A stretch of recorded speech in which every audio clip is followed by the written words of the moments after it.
నమస్తే, welcome to Sakshi exclusive. Hi friends, ప్రేమ ఎన్నో అద్భుతాలు చేస్తుంది అంటారు, కానీ అదే ప్రేమ ఒక్కోసారి ఊహించని దారుణాలకు కూడా కారణమవుతుంది. అమెరికాలో జరిగిన ఒక షాకింగ్ క్రైమ్ స్టోరీ ఇప్పుడు సోషల్ మీడియాలో విపరీతంగా వైరల్ అవుతుంది. కోర్టు బోన్లో నిలబడి కన్నీళ్లు పెట్టుకుంటున్న ఈ 19 ఏళ్ల యువతిని చూసారా? ఈమె చేసే నేరం ఏంటో తెలిస్తే మీ ఒళ్ళు చలిస్తుంది. తన ప్రియుణ్ణి, తన స్నేహితుడిని అతి దారుణంగా హత్య చేసిన కేసులో ఈమెకు 15 ఏళ్ల జైలు శిక్ష పడింది. అసలు ఆ రాత్రి ఏం జరిగింది? కారు ప్రమాదమా లేక పక్కా ప్లాన్ ప్రకారం చేసిన హత్యలా? పూర్తి వివరాలు ఈ వీడియోలో చూద్దాం. వీడియో అయితే ఎక్కడ స్కిప్ అవ్వకుండా చూడండి.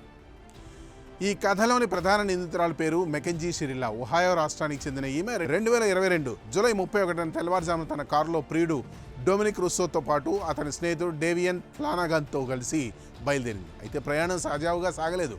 ఓ నిర్మానుష్య ప్రాంతంలో కేవలం 35 మైళ్ళ వేగంతో వెళ్లాల్సిన రోడ్డుపై మెకెంజీ తన కారు వేగాన్ని ఏకంగా గంటకు 100 మైళ్లకు, అంటే దాదాపు 120 కిలోమీటర్ల వేగానికి పెంచింది. ఏమాత్రం బ్రేక్ వేయకుండా నేరుగా ఒక ఇటుకల గోడను బలంగా ఢీకొట్టింది. ఈ ఘోర ప్రమాదంలో కారు ముందు భాగం నుజ్జునుజ్జైంది. కారులో ఉన్న 2 యువకులు అక్కడికక్కడే ప్రాణాలు కోల్పోగా మెకెంజీ మాత్రం తీవ్ర గాయాలతో బయటపడింది. మొదట ఇదొక సాధారణ రోడ్డు ప్రమాదం అని అందరూ భావించారు. కానీ పోలీసులు కారులోని బ్లాక్ బాక్స్ డేటాను విశ్లేషించాక మైండ్ బ్లాక్ అయ్యే నిజాలు బయటపడ్డాయి. ప్రమాదానికి సరిగ్గా 4.6 సెకండ్ల ముందు మెకెంజీ కారు యాక్సిలేటర్ను పూర్తిగా నొక్కిపెట్టింది, కానీ బ్రేక్ అస్సలు వాడలేదు. అంటే ఆమె ఉద్దేశపూర్వకంగానే కారును గోడకు గుద్దిందని అర్థమైంది. విచారణలో మరికొన్ని షాకింగ్ విషయాలు తెలిసాయి. మెకెంజీ, డొమినిక్ల మధ్య కొన్ని నెలలుగా తీవ్రమైన గొడవలు జరుగుతున్నాయి. ప్రమాదానికి కొన్ని వారాల ముందే నేను ఇప్పుడే ఈ కారును యాక్సిడెంట్ చేసి చంపేస్తా అని మెకెంజీ బెదిరించినట్లు సాక్ష్యాలు కూడా దొరికాయి. పైగా ప్రమాదం జరిగిన సమయంలో ఆమె గంజాయి మత్తులో ఉన్నట్లు కూడా ల్యాబ్ రిపోర్ట్లో తేలింది.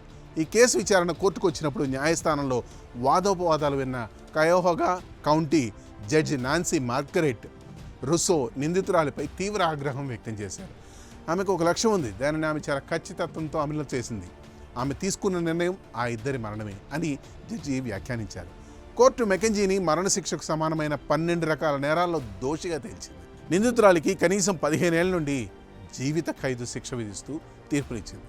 శిక్ష విధే సమయంలో 19 ఏళ్ల మెకెంజీ కోర్టులోనే బోరున విలపించింది. మృతుల కుటుంబాలకు క్షమాపణలు కూడా చెప్పింది. ఈ కేసు జరిగి కొంతకాలమైనా ప్రస్తుతం ఈ వీడియో సోషల్ మీడియాలో మళ్ళీ ఎందుకు ట్రెండ్ అవుతుందంటే, ఇటీవలే దీనిపై నెట్ఫ్లిక్స్లో ది క్రాష్ అనే ఒక క్రైమ్ డాక్యుమెంటరీ విడుదలైంది. దీంతో ప్రపంచవ్యాప్తంగా ఈ కేసుపై మళ్ళీ చర్చ మొదలైంది. ప్రస్తుతం 21 ఏళ్ల వయసున్న మెకెంజీ ఒహాయో మహిళల జైల్లో శిక్ష అనుభవిస్తోంది. ఆమెకు 2037 సంవత్సరం వరకు బెయిల్ లేదా పెరోల్ వచ్చే అవకాశమే లేదు. చూశారుగా, క్షణికావేశం, పగ, డ్రగ్స్, మత్తు ఒక యువతి జీవితాన్ని జైలు పాలు చేయడమే కాకుండా 2 అమాయకుల యువకుల ప్రాణాలు బలి తీసుకుంది. చట్టం ముందు ఎవరో తప్పించుకోలేరు అనడానికి ఈ కేసే ఒక ఉదాహరణ.